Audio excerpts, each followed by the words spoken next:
പ്രതീക്ഷ നൽകുന്ന ബജറ്റായിരിക്കും ഇത്തവണത്തേത് എന്ന് അല്പസമയം മുമ്പ് ധനമന്ത്രി മാധ്യമങ്ങളോട് പറഞ്ഞിരുന്നു. ഇതിൽ ശ്യാം കങ്കാലിലേക്ക് കൂടി നമുക്ക് എത്തേണ്ടതുണ്ട്. ശ്യാം, ധനമന്ത്രിയുടെ വാക്കുകൾ നമ്മൾ കേട്ടതാണ്.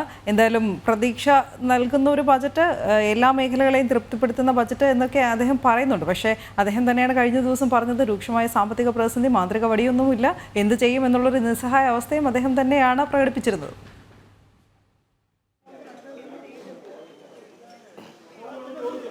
തീർച്ചയായും മനു, അദ്ദേഹം ഇന്ന് വളരെ അദ്ദേഹത്തിൻ്റെ മുഖത്ത് തന്നെ നമുക്ക് കാണാൻ സാധിച്ചിരുന്നു. വളരെ സന്തോഷവാനാണ്. കാരണം എല്ലാവരെയും സന്തോഷിപ്പിക്കുന്ന തരത്തിലേക്കുള്ളൊരു ബജറ്റാവും ഇന്ന് അവതരിപ്പിക്കുക എന്നുള്ളതാണ് അദ്ദേഹം വ്യക്തമാക്കിയത്. എന്തായാലും ഇന്ന് അല്പസമയത്തിനകം അദ്ദേഹം, അതായത് 8:30 അദ്ദേഹം ഈ വസതി വിട്ട് നിയമസഭയിലേക്ക് ഇറങ്ങുമെന്നാണ് നമുക്ക് മനസ്സിലാകുന്നത്. 8 മണിയോടുകൂടി, 8 മണിക്ക് അല്പസമയം മുമ്പ് അദ്ദേഹം നമ്മളെ കാണുന്നതിന് മുൻപ് തന്നെ ഈ ധനമന്ത്രിക്ക് ഉദ്യോഗസ്ഥർ ഇതിൻ്റെ ബജറ്റിൻ്റെ കോപ്പി എത്തിച്ചിരുന്നു. ഈ കോപ്പി എത്തിച്ച ശേഷമാണ് അദ്ദേഹം മാധ്യമങ്ങളെ കണ്ടത്. എന്തായാലും ഒരു വലിയ പ്രതീക്ഷയുണ്ട് എന്ന് തന്നെയാണ് അദ്ദേഹം വ്യക്തമാക്കുന്നത്. ഒപ്പം തന്നെ നിലവിലെ സംസ്ഥാനത്തുള്ള സാമ്പത്തിക പ്രതിസന്ധി ഉണ്ട് എന്നുള്ള കാര്യവും അദ്ദേഹം സമ്മതിക്കുന്നുണ്ട്. അത് അത്തരത്തിലുള്ള കാര്യങ്ങളെ അതൊരു പോരായ്മ മൂലമല്ലാതെ എന്നൊക്കെ അദ്ദേഹം പറയുന്നുണ്ടെങ്കിലും ഈ CAGയുടെ റിപ്പോർട്ട് അങ്ങനെയുള്ള കാര്യങ്ങളൊക്കെ പുറത്തു വരുന്നുണ്ട്.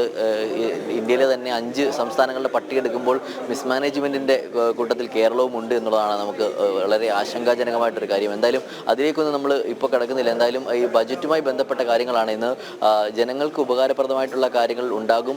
വളരെ പ്രതീക്ഷയോടുകൂടി തന്നെയാണ് നമ്മുടെ സാമ്പത്തിക കാര്യങ്ങളിൽ പ്രതീക്ഷ ഉണ്ടാകും എന്നുള്ള കാര്യം തന്നെയാണ് അദ്ദേഹം വ്യക്തമാക്കിയത്. എന്തായാലും നമ്മുടെ വരുമാനം വർദ്ധിപ്പിക്കുന്ന തരത്തിലുള്ള നടപടികൾ ബജറ്റിൽ ഉണ്ടാകും, അത്തരം പ്രഖ്യാപനങ്ങൾ ഉണ്ടാകുമെന്ന് തന്നെയാണ് അദ്ദേഹം വ്യക്തമാക്കിയത്. എന്തായാലും നിലവിലെ സാഹചര്യത്തിൽ അങ്ങനെ സാമ്പത്തിക ബുദ്ധിമുട്ടുണ്ട് എന്ന് അദ്ദേഹം വ്യക്തമാക്കുമ്പോഴും നിലവിൽ ഈ ബജറ്റുമായി ബന്ധപ്പെട്ട് ബജറ്റ് അവതരിപ്പിക്കുന്നതിൽ വളരെ സന്തോഷവാനാണെന്ന് പറയുമ്പോഴും കഴിഞ്ഞ ദിവസം അദ്ദേഹം പറഞ്ഞിരുന്നത് തൻ്റെ കയ്യിൽ മാന്ത്രിക വടിയൊന്നുമില്ല എന്ന് അദ്ദേഹം വ്യക്തമാക്കിയിരുന്നു. എന്തായാലും ഇതുമായി ബന്ധപ്പെട്ട് ഇന്ന് ബജറ്റ് പ്രഖ്യാപനത്തിന് ഇനി മണിക്കൂറുകൾ മാത്രമാണ് ശേഷിക്കുന്നത്. എന്തായാലും ഈ തെരഞ്ഞെടുപ്പ് അടുത്ത വേളയിൽ ഏത് തരത്തിൽ അത് സാധാരണക്കാരായ ജനങ്ങളെ ബാധിക്കും, അവർക്ക് പ്രതീക്ഷയോ ഇവിടെ ഇരിക്കാമോ എന്നുള്ള കാര്യമാണ്. വളരെ ആകാംക്ഷയോടെ തന്നെയാണ് കേരളീയ ഈ ബജറ്റ് ജനത കാത്തിരിക്കുന്നത്. തീർച്ചയായിട്ടും.